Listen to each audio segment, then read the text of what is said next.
today, and we've come to tell you a story. So I hope you're ready. We have a story in a minute, but let's just have a chat with Alfie. Yeah, they all know who you are, don't worry. Perhaps some of them haven't met you. Well, just in case you don't know who this is Alfie. Okay, Alfie, there's no need to take a bow. Come. Alfie, can we get on? Right, thank you. Well, I hope you're having a good week.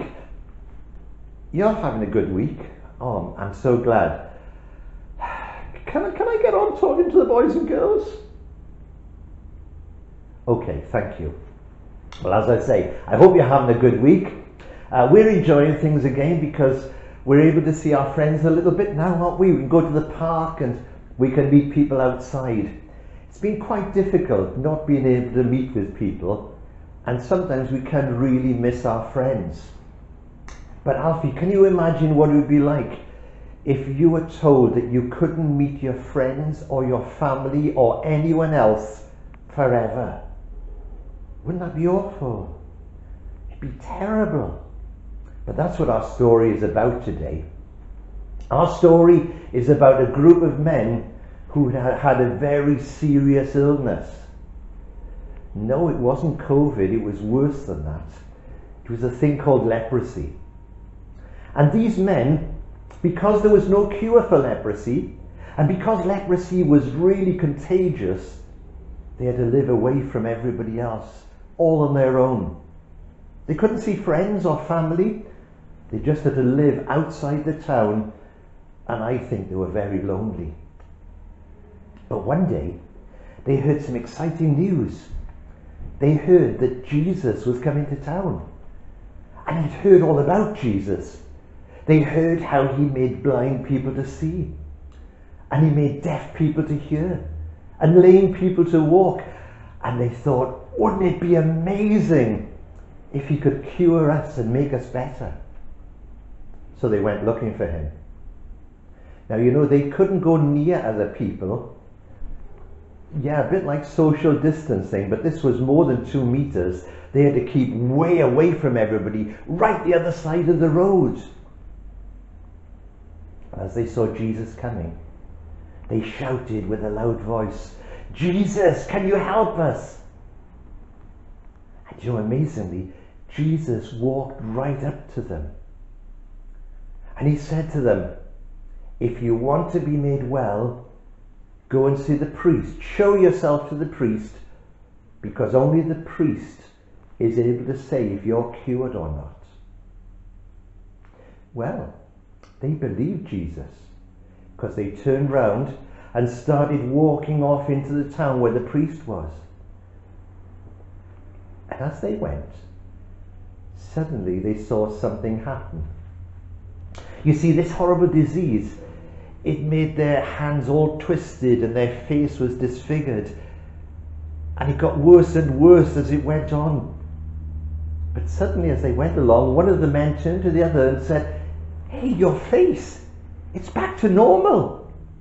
It's just like it used to be." And another man looked at his hands and said, "My hands are right again. They're cured."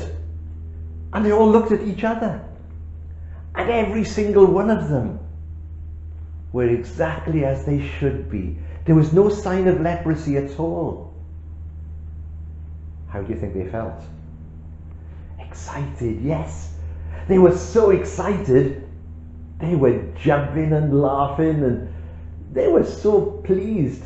They could go back to their families and see their friends again. And suddenly, life had changed for them. And they all started running off to go and see people that they knew and show them that they were better. But one of them, he stopped. And he thought.